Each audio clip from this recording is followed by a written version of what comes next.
लोगों को समय नहीं मिल पाता, कहते हैं कि हमें तो बिल्कुल टाइम नहीं मिल पाता है ना योगा करने के लिए ना एक्सरसाइज करने के लिए, तो उनके लिए आप क्या कहना चाहेंगे? तो पर्टिकुलर मूवमेंट हम देखें, हमारे स्पाइन के कुछ मूवमेंट करें जिसमें कोई आगे झुकने वाले आसन हो, कोई पीछे झुकने वाले आसन हो, कोई साइड में बॉडी को झुकाने वाले आसन हो, और फिर लास्ट में ट्विस्टिंग वाले आसन हो जिसमें स्पाइन हमारी ट्विस्ट हो, मरोड़े हों उसको, और फिर लास्ट में जिसमें शरीर को पूरा खींचे, हाथ ऊपर पैर नीचे, स्ट्रेचिंग वाले आसन हो।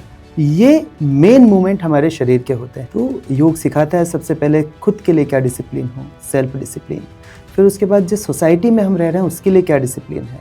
तो यम और नियम योग में सबसे पहले आते हैं। योग में लिखा हुआ है ना, योगः कर्मेषु कौशलम, अपने कार्य को कुशलता पूर्वक करना ही योग है। और महर्षि वाचस्पति मिश्र कहते हैं योगस्य समाधि, योग इति ध्यानम, तो योग ही ध्यान है, योग ही समाधि है। तो योग जो है हमारे मस्तिष्क पे और शरीर पे किस तरह से असर डालता है, इसकी क्या प्रोसेस होती है? हम आकर के हाथों को ऊपर उठाएं, आगे झुके, नीचे जाएं, तो हमारे काफ पर, हैमस्ट्रिंग पर खिंचाव होता है, इमीडिएटली स्ट्रेच होता है। घुटनों में अगर गैप कम हो रहा है तो वहाँ पर बढ़ता है उससे गैप। नीचे झुके हैं, फेस पर ब्लड सर्कुलेशन बढ़ता है, तो आँखों के लिए अच्छा होता है, हमारे लंग के लिए अच्छा होता है। जब हम वापस आते हैं तो जो काफ हैमस्ट्रिंग स्ट्रेच हुई है वो रिलीज होती है, तो इमीडिएटली हमारी थकान उतार देती है। कई बार हमारे डाइजेशन के लिए अच्छा होता है। सब कमर में ऐसा ऐसा तकलीफ हो गई या घुटने में ऐसी ऐसी तकलीफ हो गई, चल नहीं पा रहे हैं, मैंने 15 मिनट में उन लोगों को चलते हुए देखा है। तो योग जादू जैसे काम करता है। नमस्कार, समय नाम में आपका स्वागत है। मैं हूं ज्योति तिवारी। योग क्या है? योग आपके लिए क्यों जरूरी है? योगा से क्या आप सुरक्षित रह सकते हैं? क्या आपके जीवन में बदलाव आ सकता है? ऐसे कई सवाल होते हैं। तो आज हमारे साथ मौजूद हैं डॉक्टर यशवंत भाटी जी, जिनसे हम जानेंगे कि योगा आखिरकार हमारे जीवन के लिए क्यों जरूरी है। सर, बहुत बहुत स्वागत है आपका। थैंक यू सर, सबसे पहले तो मैं आपसे ये जानना चाहूँगी कि आपको योगा की प्रेरणा कहाँ से मिली है? अच्छा सवाल है। योग मुझे अपने दादाजी से इसकी प्रेरणा मिली। मैं देखता था ये वो रोज़ सुबह उठ करके ये सब कुछ किया करते थे। तब तो ऐसा लगता था कि पता नहीं क्या बोरिंग जैसा कुछ होगा ही सही। जब मैंने कॉलेज में पढ़ाई शुरू की, कॉलेज में आया, मैं घर से दूर रहने लगा, अपने फ्रेंड के साथ रहता था, तब सुबह सुबह उठ करके कुछ कुछ चीज़ें करना शुरू करी और उनके रिज़ल्ट बहुत अच्छे देखे। पहला तो माइंड जो इधर उधर डाइवर्ट हो रहा है वो सब बंद हुआ, कंसंट्रेशन बढ़ा, एक बार पढ़ने से चीज़ें याद रहने लगी। तो ये सारी चीज़ों के बाद में मुझे ऐसा लगा कि योग को और करना चाहिए, जानना चाहिए। आप मेडिकल फील्ड से थे, फिर आपने एमए किया योग में, तो क्या कैसे देखते हैं आप इसको? मैं बाय प्रोफेशन होम्योपैथिक डॉक्टर हूँ जी। और योग इंटरेस्ट का विषय है। ऐसा है ना कि ईश्वर को जहाँ हमें लेकर के जाना होता है लेकर जाते हैं। मैं होम्योपैथी प्रैक्टिस भी करता हूँ, लेकिन योग को जानना, योग को सीखने की जो ललक थी उसने मुझे योग की फील्ड में आगे लेकर के गया। मैं अलग अलग गुरुओं के पास रह करके योग को सीखा है मैंने, लेकिन एक हमारे पास पेपर भी होना चाहिए डिग्री के लिए। तो योग को और जानने के लिए मैंने मास्टर किया है योग में। जी, आपने योगा लाइफ और योगा भवन करके संस्थान भी चलाए हैं, तो इसके पीछे का विजन क्या था? अब हम तो सीख गए हैं, लेकिन इसको कैसे करके हम ज़्यादा से ज़्यादा लोगों तक दे सकें। और विद्या ऐसी चीज़ है, ऐसा धन है जिसको हम जितना बांटेंगे उतना बढ़ेगा। बिल्कुल। तो योगा लाइफ इंदौर की हमने स्थापना करी। योगा लाइफ ग्लोबली काम करता है। 53 कंट्रीज़ में हमारे टीचर्स हैं, स्टूडियो हैं। 2 हमारे योगाश्रम है, एक ब्राज़ील में है, एक इंदौर के पास ही चोरल में है। तो आश्रमों भी में रह करके काम करता हूँ। हम अल्टीमेटली काम करते हैं योगिक लाइफस्टाइल पर। वास्तव में योग 1 घंटे में आकर के आसन करके जाने की चीज़ नहीं है जी। योग जीवन जीने की पद्धति है, जीवन जीने की कला है। तो बस उसी को प्रमोट करना हमारा उद्देश्य है और इसीलिए ये सारी संस्थाएं शुरू किया। तो इससे लोगों के जीवन में कई बदलाव भी आए होंगे, लोग आपके पास आते भी होंगे, बताते होंगे कि हमारे जीवन में ये बदलाव आए हैं। तो क्या क्या बदलाव आपको देखने को मिलता है लोगों में? बदलाव तो मिरेकलस होते हैं, जादुई प्रभाव होते हैं। हम कई बार एक तकलीफ़ में जब रह रहे हैं तो थोड़े समय में हम उस तकलीफ़ के आदी हो जाते हैं। हमें पता नहीं चलता कि हमें ये दर्द भी है, लेकिन जब हम उससे बाहर आते हैं तो जब हमें आनंद आता है, जो हल्कापन लगता है जी। वो हमें पता चलता है योग के बाद में। जी। मुझे लोगों ने बताया उन्हें गुस्सा आना बंद हुआ, मुझे लोगों ने बताया उनका डाइजेशन अच्छा हुआ, उनके स्लीप साइकिल अच्छे हुए, उनके बॉडी में जो छोटे छोटे डिसऑर्डर आ रहे थे लाइफस्टाइल के कारण, वो सारी चीज़ें ठीक होते हुए मुझे लोगों ने बताया। ये तो जनरल चीज़ें हैं। मैंने कई सारी बड़ी बड़ी डिजीज़ को ठीक होते हुए देखा है। मैंने किडनी फेलियर वाले पेशेंट को योग करते हुए ठीक होते हुए देखा है। मैंने कैंसर वाले पेशेंट को सपोर्टिवली योग करके उसको मोटिवेटेड होते हुए आगे बढ़ते हुए देखा है। जी, अभी मैं योग और योगा की अगर बात करती हूँ तो बहुत सारे लोगों का ऐसा रहता है कि योग बोलिए, योगा मत बोलिए, या फिर योगा बोलिए, योग मत बोलिए। तो क्या डिफरेंस क्या है इसमें? इसमें कोई डिफरेंस नहीं है, ये सिर्फ समझ की बात है। अगर हम उसे इंग्लिश में बोल रहे हैं तो इंग्लिश का जो प्रोनाउंसिएशन है वो योग होता है, तो उसमें YOGA लिखते हैं। जी। जब हम इंग्लिश में बात करें तो योगा हम उसे बोलते हैं। जब हम उसे हिंदी में लिखते हैं तो खाली योग वहाँ पर कंप्लीट हो जाता है। लेकिन अगर हम हिंदी में ग के आगे मात्रा लगाते हैं तो वो गड़बड़ है। हमें बस भाषा को समझना है और कुछ भी नहीं है। जी, कोई डिफरेंस कोई नहीं है डिफरेंस वैसे तो। नहीं है। योग और योगा दोनों एक ही है। योगा भारत में बहुत कई वर्षों से चला आ रहा है। अगर कहा जाए तो बहुत लोग स्वस्थ भी हो जाते हैं योगा से। लेकिन योगा में अब क्या चेंजेस आए हैं? क्लासिकल योगा भी मैंने कुछ सुना था, तो इसके बारे में थोड़ा बताइए। समय के साथ चीज़ों में मॉडिफिकेशन आता है, चीज़ें बदलती है और हम उसको मॉडिफाई करते करते हम उसके एसेंस को भूलते जाते हैं कई बार। तो जब बहुत सारे नए फॉर्म आ गए योग के बाहर, तो हमें हमारे योग को, जो हमारा पुराना योग है, जो हमारा सांस्कृतिक योग है, उसको नाम देना पड़ा क्लासिकल योग। ऐसे कोई क्लासिकल योग नाम की कोई चीज़ एग्जिस्ट नहीं करती। वो जी। वास्तविक जो योग है जी। उसको हमने नाम दे दिया क्लासिकल योग। अभी हम कौन से पैटर्न को फॉलो करते हैं अगर कोई पूछता है तो अब हमें क्या बताना है? तो क्लासिकल योग मीन्स जो पुरातन योग है, जो महर्षि पतंजलि ने लिखा है, जो हठ योग प्रदीपिका में लिखा है, जो घैरण्य संहिता में लिखा है, जो शिव सूत्र में लिखा हुआ है, वो जो योग है उसे हम क्लासिकल योग कहते हैं। जी, अभी जैसे कि लोग जॉब कर रहे हैं, लोगों को समय नहीं मिल पाता, कहते हैं कि हमें तो बिल्कुल टाइम नहीं मिल पाता है, ना योगा करने के लिए, ना एक्सरसाइज करने के लिए, वर्कआउट करने के लिए, किसी चीज़ के लिए टाइम नहीं मिल पाता है। तो उनके लिए आप क्या कहना चाहेंगे? कोई योग आसन आप बताना चाहेंगे कि जल्दी आप कर सकें जिससे कि आपकी बॉडी पे इम्पैक्ट भी पड़े? बिल्कुल ठीक आपका सवाल है। आज के समय में सभी को बहुत शॉर्टकट में चाहिए सारी जी, चीज़ें। बिल्कुल। तो कुछ मूवमेंट होते हैं हमारे शरीर के। अगर हम सिर्फ आसन की बात करें जी। तो पर्टिकुलर मूवमेंट हम देखें, हमारे स्पाइन के कुछ मूवमेंट करें, जिसमें कोई आगे झुकने वाले आसन हो, कोई पीछे झुकने वाले आसन हो, कोई साइड में बॉडी को झुकाने वाले आसन हो, और फिर लास्ट में ट्विस्टिंग वाले आसन हो, जिसमें स्पाइन हमारी ट्विस्ट हो, मरोड़े हम उसको, और फिर लास्ट में जिसमें शरीर को पूरा खींचे, हाथ ऊपर पैर नीचे, स्ट्रेचिंग वाले आसन हो। ये मेन मूवमेंट हमारे शरीर के होते हैं। तो अगर सिर्फ आसन करना है कम से कम, तो इतने आसन हमें करने चाहिए। और बात रही योग की, तो योग 8 अंगों का एक समूह है। जी। सिर्फ इसमें आसन नहीं आते। योग में शुरुआत होती है यम से। यम, नियम, आसन, प्राणायाम, प्रत्याहार, धारणा, ध्यान, समाधि, ऐसे 8 अंग है। तो योग सिखाता है सबसे पहले खुद के लिए क्या डिसिप्लिन हो, सेल्फ डिसिप्लिन। फिर उसके बाद जिस सोसाइटी में हम रह रहे हैं उसके लिए क्या डिसिप्लिन है। तो यम और नियम योग में सबसे पहले आते हैं। ये होते हैं हमारे सत्य, अहिंसा, अस्तेय, ब्रह्मचर्य और अपरिग्रह। शौच, संतोष, तप, स्वाध्याय, ईश्वर प्रणिधान, मतलब ये खुद के लिए और सोसाइटी के लिए हमारे क्या डिसिप्लिन है। उसके बाद आता है आसन, फिर आता है प्राणायाम। आसन के बाद प्राणायाम इसके लिए कि आसन जब हमारे सिद्ध हो जाएंगे तब हम आराम से बैठ करके प्राणायाम कर पाएंगे। अदरवाइज हम बैठे हैं ध्यान करने के लिए या प्राणायाम करने के लिए, पैर सुन्न हो गए, पैर सो गए, तो हमारा ध्यान तो इधर है। बिल्कुल। प्राणायाम से हमारा इमोशनल लेवल पर बहुत बैलेंस मिलता है। आज के समय में मैं देखता हूँ बहुत छोटी छोटी चीज़ों पर लोगों को गुस्सा आ जाता है, स्ट्रेस में आ जाते हैं, डिप्रेशन में चले जाते हैं। ये तो बहुत कॉमन हो गया डिप्रेशन। हाँ, एंजाइटी, डिप्रेशन। ऐसे लोग आकर के, छोटे छोटे बच्चे बोलते हैं 18-18 साल के कि सर बहुत डिप्रेशन चल रहा है, एंजाइटी होता है और मूड स्विंग्स होते हैं और क्या क्या।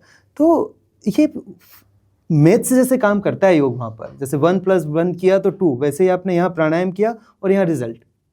तो उसके बाद फिर प्राणायाम आया। प्राणायाम के बाद धारणा, मतलब हमारा ऑब्जेक्ट सिलेक्ट करना, फिर ध्यान और फिर समाधि। ये 8 अंग होते हैं। तो इनमें से हमें पहले शरीर को थोड़ा तैयार करें, थोड़ा प्राणायाम करें और थोड़ा ध्यान करें। तो ये मिनिमम हमें करना चाहिए। जी, जैसे कि अभी आपने डिप्रेशन की बात की थी, एंजाइटी की बात की, तो योग में इसका योगदान जैसा कि आपने बताया बहुत अच्छा होता है। तो आपसे मैं ये जानना चाहूँगी कि अगर कोई डिप्रेशन में जा रहा है, तो उसको कौन-सा आसन करना चाहिए, कौन-सा योग करना चाहिए जो उसके मेंटल हेल्थ को कंट्रोल कर सके? जी, तो अब आसनों की अगर बात करें, अब आपका सवाल यहाँ पर स्पेसिफिक होना चाहिए आसन, प्राणायाम, ध्यान। जी, अब हम 3 चीज़ों के बारे में जान चुके हैं। तो आसन अगर हमें करना है तो ऐसे आसन करें जो रिलैक्सेशन वाले हों। हम मकर आसन करें, हम शवासन करें। जब हम रिलैक्स करेंगे तो हमारे माइंड में कन्फ्यूज़न ख़त्म होगा। ऐसे आसन करें जिसमें ब्लड का सर्कुलेशन हमारे ब्रेन पर बढ़े। इसके बाद में फिर प्राणायाम की बात करें तो हम बेसिक से शुरुआत करें, कुछ सेकंड में काउंट करें, कुछ सेकंड तक 4 सेकंड तक श्वास लें, 4 सेकंड तक श्वास छोड़ें। और फिर ध्यान की बात करें तो हमें ध्यान की शुरुआत ऐसे करना चाहिए कि हम जो भी काम कर रहे हैं उसको ध्यान से करें। आपने अगर कभी सुना ही होगा, आपके पेरेंट्स ने बचपन में कहा होगा या अभी भी कहते होंगे, बेटा ध्यान से हाँ देखना, जी, ध्यान से लिखो, ध्यान से पढ़ो, ध्यान से खाओ, ध्यान से जाना। तो ध्यान हमारी डे टू डे लाइफ में ऐसे आए, हम जो भी काम करें वो ध्यान से करें। योग में लिखा हुआ है ना, योगः कर्मेषु कौशलम, अपने कार्य को कुशलता पूर्वक करना ही योग है। और महर्षि वाचस्पति मिश्र कहते हैं, योगस्य समाधि, योग इति ध्यानम। तो योग ही ध्यान है, योग ही समाधि है। तो योग जो है हमारे मस्तिष्क पे और शरीर पे किस तरह से असर डालता है? इसकी क्या प्रोसेस होती है? क्योंकि कभी भी हम जब योग करते हैं या वर्कआउट करते हैं तो सडन वो चीज़ें हमारे शरीर पे इम्पैक्ट नहीं करती हैं। तो किस तरीके से ये असर डालता है? ये हमारे शरीर पर सडन इफेक्ट भी करती है। उसको करने का तरीका होता है। जब हम उसको किसी हम आसन की ही बात करें जी, और हम एक बहुत छोटा पाद हस्तासन या हस्त पादासन की बात करें, हम आकर के हाथों को ऊपर उठाएं, आगे झुके, नीचे जाएं, तो हमारे काफ पर, हैमस्ट्रिंग पर खिंचाव होता है, इमीडिएटली स्ट्रेच होता है। घुटनों में अगर गैप कम हो रहा है तो वहाँ पर बढ़ता है उससे गैप। जी, नीचे झुके हैं, फेस पर ब्लड सर्कुलेशन बढ़ता है, तो आँखों के लिए अच्छा होता है, हमारे लंग के लिए अच्छा होता है। जब हम वापस आते हैं तो जो काफ हैमस्ट्रिंग स्ट्रेच हुई है वो रिलीज़ होती है, तो इमीडिएटली हमारी थकान उतार देती है। कई बार हमारे डाइजेशन के लिए अच्छा होता है। हमने तो देखा है कि कुछ कई बार मैं जब आश्रम में रहा करता था, पेशेंट हमारे पास व्हील चेयर से आते थे। जी, सब कमर में ऐसा ऐसा तकलीफ़ हो गई या घुटने में ऐसी ऐसी तकलीफ़ हो गई, चल नहीं पा रहे हैं। मैंने 15 मिनट में उन लोगों को चलते हुए देखा है। तो योग जादू जैसे काम करता है। लेकिन ज़रूरी है कि युद्ध में जैसे होता है ना कि कौन सा बाण कब चलाना है, तो किस समय पर किस आसन को या किस टेक्निक को कितनी इंटेंसिटी से करना है, जी। ये मायने रखता है। बिल्कुल। जैसे कि आपने ये जो सारी चीज़ें बताई हैं कि अगर हम योग कर रहे हैं, मान लीजिए बहुत सारे लोग अब ऐसे हो गए हैं कि टीवी में देख के योग करते हैं, घर पे योग करते हैं, सोशल मीडिया का यूज़ करके योग करते हैं। तो आपके हिसाब से क्या ये सही है? क्या हमें योगा टीचर के पास जाना चाहिए या फिर हमें टीवी से देख के हम योग कर सकते हैं? Something is better than nothing. लेकिन ऐसा होता है कि अभी मैंने बताया ना योग कितना सटीक है, 1 + 1 = 2। तो योग में यहाँ आपने कुछ किया, यहाँ रिजल्ट। जी, अगर गलत तरीके से करेंगे तो उसके नेगेटिव रिजल्ट भी होंगे। बिल्कुल। तो अगर आपको योग में नॉर्मली कुछ हल्का-फुल्का करना है, 10 मिनट के लिए कुछ बॉडी को वार्म करना है, नॉर्मली मूवमेंट करना है, आप खुद से कर सकते हैं। लेकिन प्रॉपरली आपको अगर योगा प्रैक्टिस करनी है, 10 मिनट से ज़्यादा पर अगर आप चाहते हैं, अगर अपने अंदर बहुत अच्छे पॉजिटिव रिजल्ट चाहते हैं, तो बिना योग टीचर के नहीं करना चाहिए। कभी भी यूट्यूब पर देखकर या टीवी में देखकर या बुक में पढ़कर नहीं, क्योंकि योग गुरु शिष्य परंपरा से जाने वाली चीज़ है। योग सूत्र में लिखा हुआ है। योग ऐसे कोई थ्योरी नहीं है, योग फार्मूला है और महर्षि पतंजलि ने सारे फार्मूलाज लिखे हुए हैं, तो उसको डिकोड हम गुरु के सानिध्य में ही कर सकते हैं। नहीं तो हम अर्थ का अनर्थ बनाने में हमें समय नहीं लगेगा। जी, और फिर चीज़ें ऐसे हो जाती है ना वायरल कि अब फलानी चीज़ के लिए 5 योग या 5 हाँ, आसन, इसके लिए आपको वेट कम लॉस करना है 5 आसन, जी, हाइट बढ़ाना है 5 आसन, डाइजेशन खराब है, ऐसा कुछ भी नहीं होता है। हमारे आसन पॉलीक्रिस्ट होते हैं। पॉलीक्रिस्ट मतलब एक आसन बहुत सारी जगह पर काम करता है।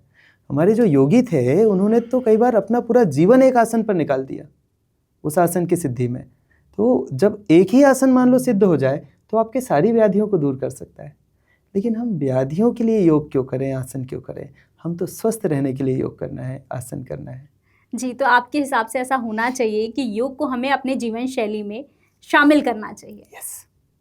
जी, अभी जैसे कि बच्चे भी जो हैं, छोटे-छोटे बच्चे होते हैं, पढ़ाई में मन नहीं लगता है या फिर कुछ ना कुछ ऐसा हो जाता है कि वो मन नहीं लगा पाते हैं। और वृद्धों की अगर मैं बात करती हूँ, तो उनको भी जोड़ों में दर्द रहता है या फिर कोई ना कोई प्रॉब्लम आती रहती है, तो उनको कौन-सा योग करना चाहिए और मिनिमम पूरे दिन में कितना टाइम योग को देना चाहिए?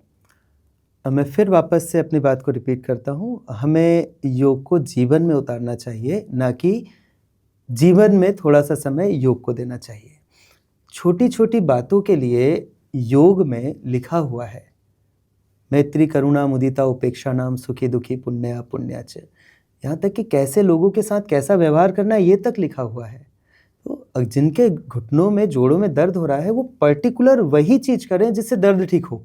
जी। जब उनका दर्द ठीक हो जाए, तो फिर वो आगे के अभ्यास पर बढ़ें।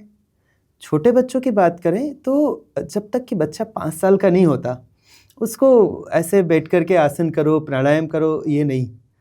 उन लोगों को खेलने दें, जितना वो खेलते हैं। उनकी एनर्जी को चैनलाइज़ करें।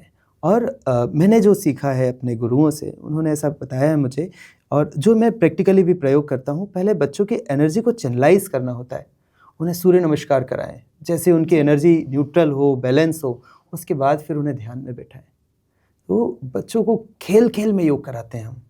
उन्हें कहानी सुनाते हैं, कहानियों में योग कराते हैं। कहानी में ऊँट आया तो ऊँट कैसे होता है, उष्ट्रासन करते हैं, चलिए आइए। और हमें स्वान दिखाई दिया तो चलिए स्वान का कैसा आसन होता है, अधोमुख स्वान आसन। हम जंगल में ट्रैकिंग की एक कहानी सुनाई, रास्ते में हमें सांप दिखा तो आइए करते हैं अपन अब भुजंग आसन, सांप कैसे दिखाई देता है। तो ऐसे कहानियों में बना करके, उन्हें गेम्स में अगर बना करके बच्चों को कराएं तो बच्चों को बहुत इंटरेस्ट आएगा और बच्चे उसे करेंगे भी सही। जी, आपने ये जो आइडिया दिया है बहुत ही ज़्यादा इंटरेस्टिंग लग रहा है और हो सकता है कि हमारे जो दर्शक हैं, उनके माता-पिता अपने बच्चों को इस तरीके से योग करना सिखा सकते हैं। तो आप हमारे दर्शकों को कुछ योग आसन बताना चाहेंगे? जी, तो हमें, जैसा मैंने पहले भी बताया, ऐसे हम योग का अभ्यास कर सकते हैं। सुबह उठ कर के, सबसे पहले उठ कर के आँख बंद करके थोड़ा-सा 1 या 2 मिनट के लिए कंडीशनिंग करें। अपने मन को तैयार करें कि अब मैं योग करने वाला हूँ या वाली हूँ, और जो भी हमारे इष्ट हैं उनको याद करें।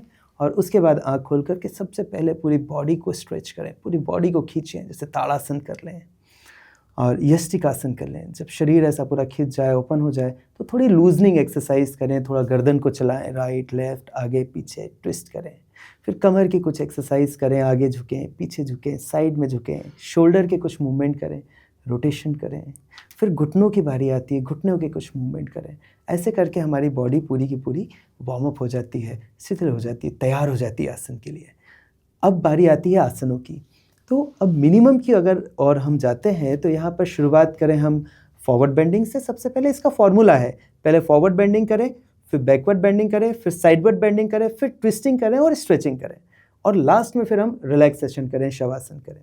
तो फॉरवर्ड बेंडिंग के बहुत सिंपल आसन है। त्रिकोण आसन एक फॉरवर्ड बेंडिंग का होता है, एक होता है पादहस्तासन या हस्त पादासन, उत्तान पादासन, ऐसे फॉरवर्ड बेंडिंग के कुछ आसन हैं। स्टैंडिंग चक्रासन एक फॉरवर्ड बेंडिंग वाला आता है योग इंस्टीट्यूट का, वो कर सकते हैं। फिर बैकवर्ड बेंडिंग में हम खड़े होकर कर सकते हैं, बैठ कर सकते हैं। काफ़ी सारे आसन है बैकवर्ड बेंडिंग के, अर्धोष्ट्रासन है, उष्ट्रासन है, अर्धचक्रासन है। फिर इसके बाद में बैठ करके खड़े होकर हम साइडवर्ड बेंडिंग के आसन करें, जैसे कोण आसन है, त्रिकोण आसन है, हम साइड में झुकाएं शरीर को। फिर ट्विस्टिंग करें, हम मोड़ें शरीर को, वक्रासन, मरकट आसन, राजा रानी आसन, या खूब सारे ट्विस्टिंग वाले जो आसन होते हैं, अर्धमशेंद्र आसन, ऐसे आसनों को हम करें। और लास्ट में शरीर को पूरा खींचें यष्टिक आसन में या ताड़ासन में, पूरा सारे जॉइंट जिसमें ओपन हो जाए, ब्लड का सर्कुलेशन प्रॉपर हो जाए। और लास्ट में शवासन करें। शवासन में पूरी बॉडी को रिलैक्स करें। शवासन में सोना नहीं है, शवासन सबसे कठिन आसन है। कहते हैं कि शवासन सबसे आसान होता है, लेकिन शवासन अगर आपको करना है तो आपको ये फील करना है कि आप शव की तरह पड़े हुए हैं, आप डेड बॉडी की तरह पड़े हुए हैं। तो शवासन में आप आराम से लेटें, 5 से 7 मिनट, 10 मिनट शवासन करें। उसके बाद उठ करके कुछ प्राणायाम करें, बहुत सिंपल प्राणायाम करें। जिसमें अनुलोम विलोम हो सकता है, भ्रामरी हो सकता है, और इतना करने के बाद अपना आप कंप्लीट कर सकते हैं सेशन। बहुत बहुत धन्यवाद कि आपने इतनी सारी जानकारी दी। तो योग के बिना आपका जीवन संभव नहीं है। अगर आप सुरक्षित रहना चाहते हैं तो जीवन संभव नहीं है। योग करें और स्वस्थ रहें। और ऐसी ही वीडियो के लिए समय नाउ देखते रहें। धन्यवाद। प्योर एश्योर दूध और घी, माँ के प्यार सा, मिलावट से दूर, भरोसे से भरपूर, प्योर भी श्योर भी।